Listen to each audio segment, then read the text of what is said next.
শ্রাবণ মাস হলো হিন্দু ধর্মের মানুষদের মতে শিব ঠাকুরের মাস। আগের গল্পে তোমাদের সবার সাথে আমরা বাবা তারকনাথের গল্প ভাগ করে নিয়েছি, আর আজকেও আমরা বাবা মহাদেব অর্থাৎ শিব ঠাকুরের আর একটা গল্প শোনাবো তোমাদের।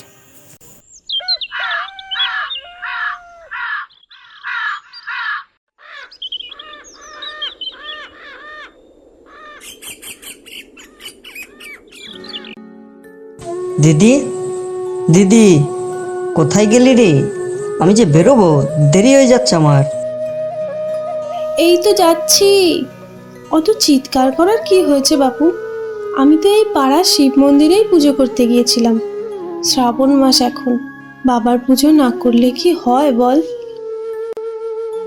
তোর যত আগেকার দিনের মানুষের মতো চিন্তা ভাবনা, অত পুজো করে কি হবে বলতো? আদতে কিছুই হবে না, সময় নষ্ট, পয়সা নষ্ট, সব নষ্ট।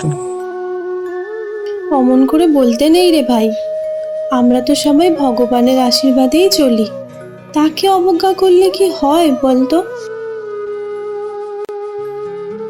শোন, পুজো করে ওইসব টাকা পয়সা নষ্ট না করে টাকাগুলো দিয়ে গরিব মানুষকে কিছু খাওয়া, তাতে উপকার হবে। দেখ ভাই, আমি প্রত্যক্ষভাবে কোনো গরিব মানুষের সেবা করতে না পারলেও পরোক্ষভাবে কিন্তু করি। মানেটা হলো, আমি পুজো করছি বলেই না কিছু মানুষের ফুল, ফল, ধূপ, মিষ্টি এগুলো বিক্রি হচ্ছে। তারাও তো দু পয়সা আয় করছে। তা এটা কি সেবা নয়? তোর যত সব ফালতু কথা। তোর সাথে বকবক করতে গিয়ে আমার বেরোতেই দেরি হয়ে গেল। চললাম আমি, আসতে একটু দেরি হবে আজ, চিন্তা করিস না তুই। ঠিক আছে রে, সাবধানে যাস। দুগ্গা দুগ্গা। সুরেশ নিজের কাজে বেরিয়ে যায়, আর তার দিদি তার বাড়ির কাজ নিয়ে ব্যস্ত হয়ে পড়ে। দিন গড়িয়ে বিকেল হয়ে যায়। সন্ধ্যার সময় সুরেশ বাড়ি ফিরে আসে।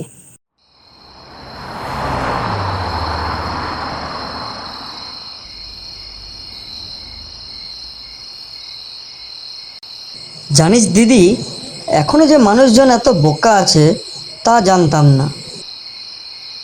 কেন রে ভাই, কি হলো আবার?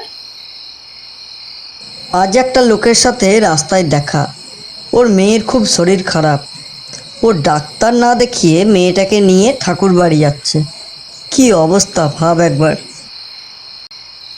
না রে ভাই, অনেক সময় ডাক্তারবাবুরা হাল ছেড়ে দেবার পরেও অনেক মানুষ কিন্তু ঠাকুর বাড়ি গিয়ে সুস্থ হয়ে ওঠে।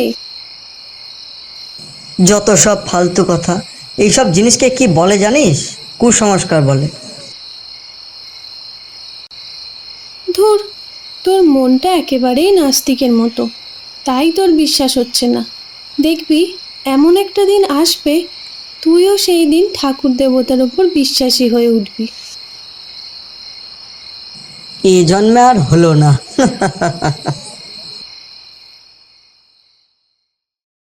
এরপর বেশ কিছু মাস কেটে যায়।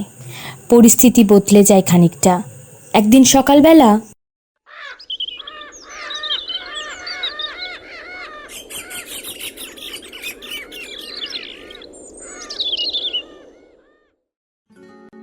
দিদি, এ দিদি, কোথায় তুই? তাড়াতাড়ি আয়। কি কি হলো রে? এমন করে ডাকছিস কেন ভাই?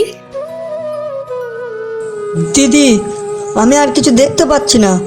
কাল রাতেও আমি সব দেখতে পেয়েছি, কিন্তু সকাল থেকে আমি কিছু দেখতে পাচ্ছি না আর। এটা কি করে সম্ভব? তুই মজা করছিস না তো ভাই আমার সাথে? না রে দিদি, আমি সত্যিই কিছু দেখতে পাচ্ছি না। তুই আমাকে এক্ষুনি ডাক্তারের কাছে নিয়ে চ দিদি। তারপর তারা দুজনে মিলে ডাক্তারের কাছে যায়।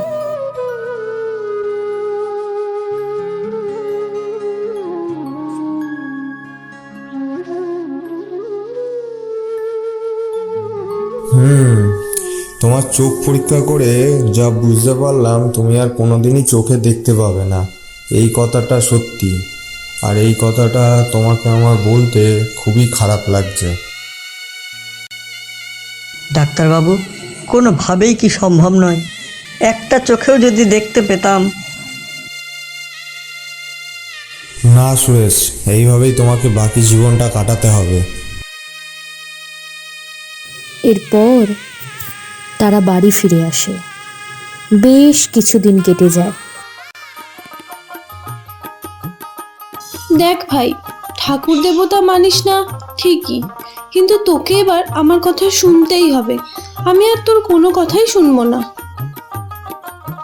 কি কথা দিদি? আমি ওই পাড়ার রিনা বৌদির মুখে একটা ঠাকুর বাড়ির কথা শুনেছি। সেখানে নাকি মানুষ চোখের জন্যই যায়। হুগলি জেলার বারুল গ্রামের বাবা অচল রায়ের মন্দির। সেখানে গেলে বাবা অচল রায় মানে মহাদেবের কৃপায় সবাই নাকি দৃষ্টি ফিরে পায়। চল না রে ভাই, তোকেও সেখানে নিয়ে যাই। সত্যি বলছিস দিদি? আমি কি আবার দেখতে পাবো সেই আগের মতো? চলে না একবার গিয়েই দেখি। বাবার কৃপা যদি আমরাও পাই, তবে তুই কিন্তু বাবাকে ভক্তি ভরে ডাকবি ভাই। তার পরের দিন সকালবেলা তারা দুজনে মিলে বেরিয়ে পড়ে বাবা অচল রায়ের মন্দিরের উদ্দেশ্যে। অনেকটা পথ পেরিয়ে তারা বারুল গ্রামে প্রবেশ করে এবং গ্রামবাসীর থেকে খবর নিয়ে তারা বাবার মন্দির খুঁজে বের করে। বাবা অচল রায়ের মন্দিরে পুজো দেবার সাথে সাথে সুরেশ দৃষ্টি ফিরে পায়। দিদি, আমি সব দেখতে পাচ্ছি দিদি। সত্যি সত্যি বলছিস ভাই? তুই সব দেখতে পাচ্ছিস? হ্যাঁ রে দিদি, সত্যি। বাবার কৃপায় আমি আমার চোখের দৃষ্টি ফিরে পেয়েছি। দিদি, ভগবান ঈশ্বর সবাই আছে, আমি আজ বুঝতে পেরেছি। জয় বাবা অচল রায়, জয় বাবা অচল রায়, জয় বাবা অচল রায়।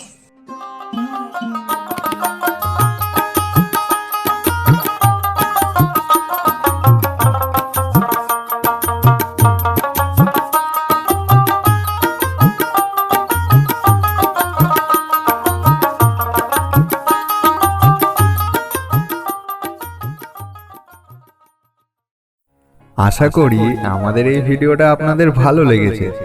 এইরকম নতুন রোমাঞ্চকর ভিডিও পেতে হলে আমাদের চ্যানেলটিকে সাবস্ক্রাইব করে নিন আর লাইক, কমেন্ট, শেয়ার করতে ভুলবেন না কিন্তু।